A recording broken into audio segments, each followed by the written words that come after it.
What is going on, Jet fans? Matt O'Leary back with another video. Today we're breaking down the UDFA signings the New York Jets have made after the 2025 NFL Draft. Want to give a special thank you to everyone who played the People Guess game.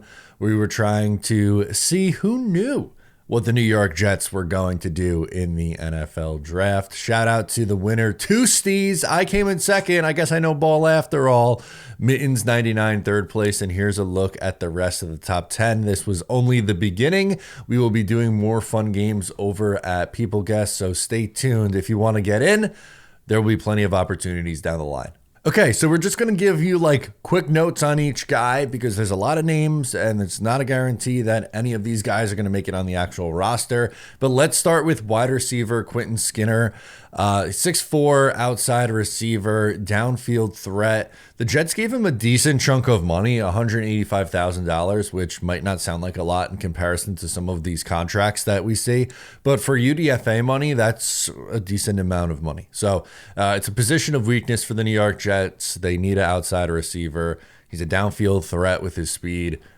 Keep an eye on him, I guess would be my thought. Then you can get into running back Donovan Edwards out of Michigan. He was the cover athlete for College Football 25. He was at one point looked at someone who could be a potential first round pick. That was after a really strong 2022 season. And he hasn't really the last 2 years exceeded those expectations and clearly goes undrafted, but he would be a change of pace back, a little bit different than like a Breece Hall style of running back. So we'll see if he makes the team or not. The Jets feel pretty good with their three guys, but you never know. We'll take a look at him over the summer. Maybe he makes it if he has a strong summer. Then there's Dean Clark, a safety out of Fresno State. To me, he projects as a special teamer. They actually had him as a top 30 visit, so that's someone they had their eye on for a while. But I just don't know if he's making the team for anything other than just a special teams role. Next up, cornerback Jordan Clark out of Notre Dame. Interesting note, the Jets had a legacy player drafted in the second round, Mason Taylor, the son of Jason Taylor. Well, Jordan Clark is the son of Ryan Clark, the Pittsburgh Steeler. Now, Jordan's a small corner, 5'9", 184 pounds, projects kind of as a nickel. The Jets, have Michael Carter as their nickel corner, a really good one. But if the Jets are looking for a backup at that position, maybe he has a chance. But I think just an interesting name to have in camp as someone who comes from a family that is obviously played in the NFL. Then you have defensive lineman Fatorma Mulba out of West Virginia. His nickname is Fat. Perfect. That's exactly what I'm looking for on the interior defensive line. His role is exactly what you think it would be, a run-stopping one tech.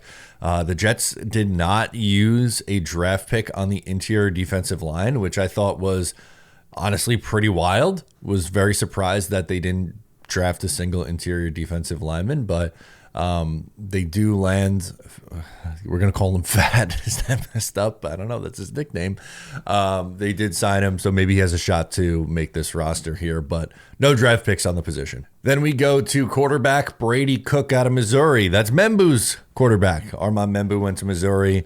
Brady Cook is Missouri's quarterback. He's 6'2", so not crazy tall, but does have some athleticism to run around a little bit. This is going to likely be a camp body, I would imagine.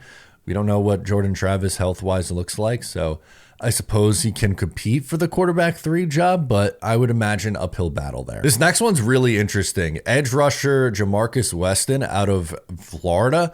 So he's a special teams ace and actually could be a gunner when you don't usually think defensive end or edge rusher as a gunner, but this career path is really interesting. He started as a wide receiver before brief stints as a backup safety, backup linebacker, and eventually a defensive end. So he moved from wide receiver to safety to linebacker to edge.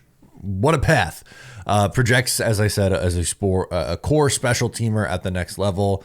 Hey, if they're looking for a gunner, maybe he makes the team in that capacity, in a special teams role. Next, you have wide receiver Jamal Pritchett out of South Alabama.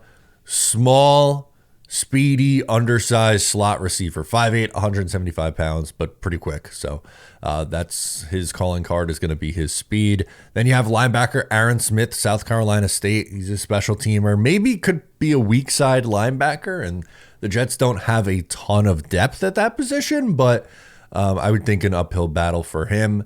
Jared Bartlett out of Cincinnati, another linebacker here. He played actually both edge and off-ball linebacker. He did have 7.5 sacks last year, but with the Jets playing a 4-3, I don't know what his role is. He's a little bit small to be a 4-3 defensive end. So is he going to be an off-ball outside linebacker in a standard 4-3? I don't know. I'm not sure what his role would end up being. A couple offensive linemen in a row. Gus Hartwick out of Purdue. He was an honorable mention All Big Ten selection in all 5 years as a starter. He played center at Purdue, but he also has experience playing guard. So a guy with position flexibility. That's something that you absolutely love to see. Then you have a guy out of Germany, Leander Weigand, 38 reps on the bench press. That was his story, 38 reps, which is 5 more than any other player this past year. He is a strong man on the interior of an offensive line. That's a cool story. That's one that I think we're going to be looking at and just kind of rooting for. I don't know if he has a chance to make the team or not, but we're looking for stories, and that's an intriguing one. Then you have a guy out of Rutgers, Damiri Miller, wide receiver, 4.37 speed. Fortunately, has some issues with drops. Sounds like the guy the Jets took in the 4th round on day 3.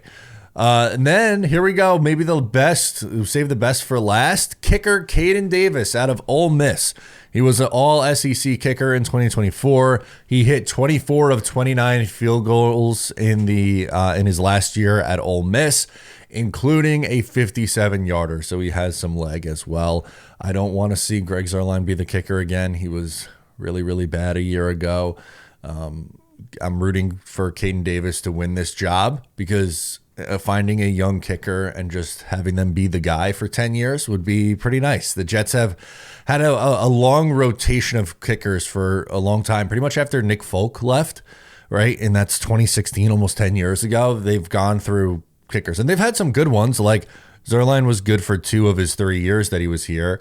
You also had Jason Myers, right? Yeah, Myers in 2017. But other than that, it's been kind of a rotating cast of characters over the years. So it'd be nice to find someone who could be your kicker for like 7 to 10 years. And I hope Caden Davis is that for the Jets. But here you go. That's your breakdown on the UDFA class. Let me know your thoughts in the comments. I'm Matt O'Leary. I'll catch you next time.